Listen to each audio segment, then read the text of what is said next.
Good morning. It's about 8 a.m. and the boys are feeling really ready for their breakfast. They've been meowing all about, so I'm going to show you what the breakfast routine looks like. First and foremost, if you get a can of food out, if you open the food cabinet and these guys are in the kitchen, they will most likely be jumping on top of the countertops just like that and trying to steal the food. So first things first, get out a package of treats and push anybody off the counter that tries to get them while you're taking them out. Pour a few out, maybe just 3, and toss them into the laundry room. Everybody will run in there, or at least Daniel and Luke.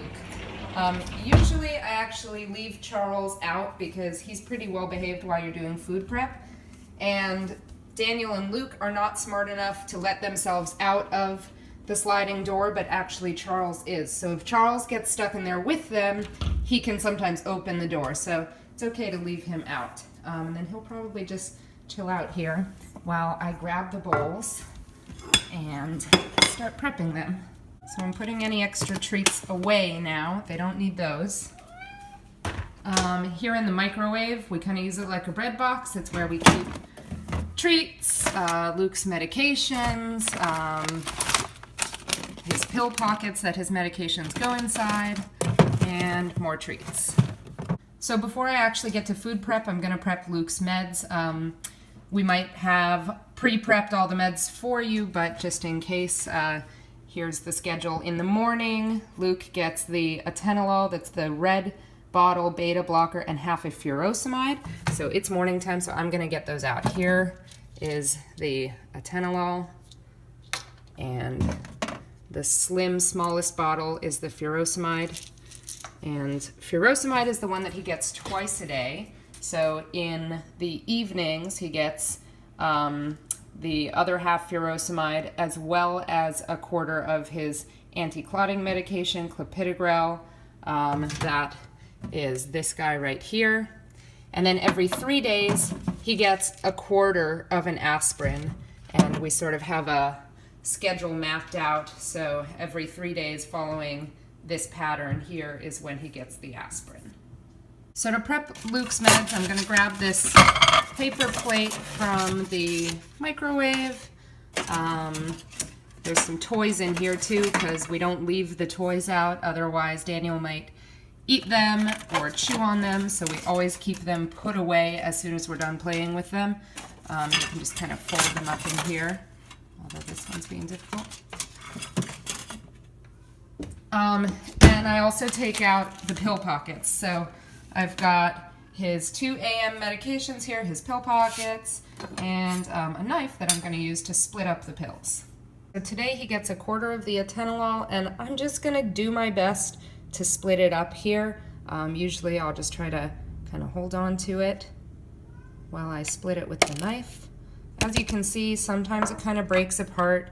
If that's the case, I just do my best to, cut it into, this one goes into quarters. And then if there's any like little crumbs like this, you can kind of just mop it up with the pill pocket.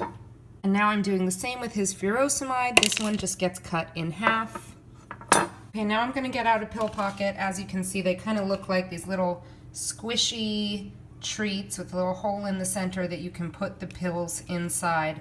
What I usually do is, because these treats are kind of rich and can sometimes upset Luke's stomach, which is why we give them to him with his food, I'll sometimes break these apart, like rip them in half and not give him the whole thing, because he doesn't really need the whole thing for the pills. And what I'll do is I'll just kind of take this squishy piece and sort of like mop up the pill pieces, and that way I can get any little crumbs that fell off when I cut the pills up.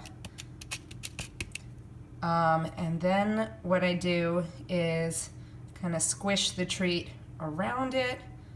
Try not to get any of the pill on the outside so he can't taste it. And then you just have this little treat ball. Then along with his little treat ball, I usually grab some other treats, either these or these, it doesn't really matter.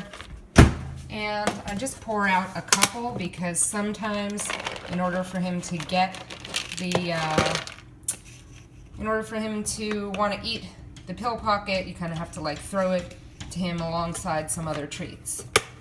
And note, I'm putting everything back in the microwave after I'm done with it, because really anything that's left out on the countertops is fair game for them to get into and eat and destroy. All right, now that I've prepped Luke's meds, I'm gonna prep their food. I have all 3 bowls on the countertop. It doesn't matter who uses what bowl. I already have an open can here of food. If there are big cans, there's a can opener, there's a lid that you can save any leftovers in. But also in this cabinet underneath the countertop near the laundry room, which is where we house all the cat stuff, it's child locked, so of course you just use the magnet and put it, kind of align it with the little circle there to open. And then as you can see, there's dry food here, wet food, and we have these little cans that are kind of a perfect one serving size for the cats. So I'm going to take one of these out and one of them will get one of those today. All right, so I'm just going to toss the food cans and the plastic spoon that I used in the garbage over here by the sink.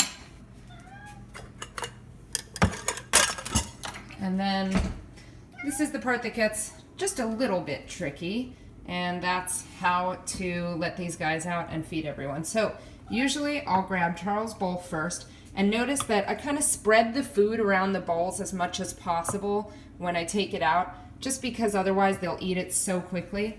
So Charles gets his first, and then as I let these guys out, I'm actually going to have Daniel's bowl in my hand.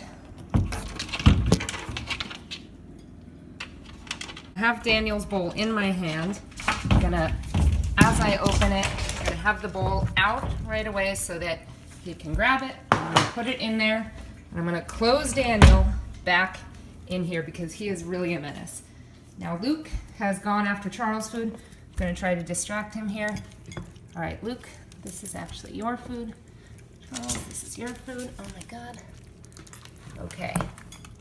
So, you know, don't be afraid to touch them when they're eating, or grab them by the scruff of the neck and move him if you have to. They're very used to that, so they won't bite or scratch you if you do that. And now Luke still has to get his meds, of course. So here he is housing his food down. While he does that, I'm gonna grab these and just sort of distract him with the treats because he really loves the dry treats. Hey, buddy. Luke. Luke, check it out. Well, this isn't working today. Luke, if you have to, you can grab his bowl from him, and then, oh yeah, good treats. Okay, so now I'm feeding him his pill pocket, and immediately afterwards, just a couple more treats, just to make sure that he doesn't have any flavor of the pill in his mouth. All right, there you go. And that's it. Usually I kind of wait and watch them finish, because sometimes if Luke finishes before Charles, he'll go after Charles' plates, so just want to make sure that he doesn't do that. And if he does do that, you can always grab him and put him in the bathroom over here, and just close the door so he's not bothering Charles. And the water bowl is here in the corner, needs regular refilling. And that's about it. And of course, don't forget to let sad Daniel out of the laundry room when everybody's done eating. Are you still hungry, buddy? Are you still hungry? Yep.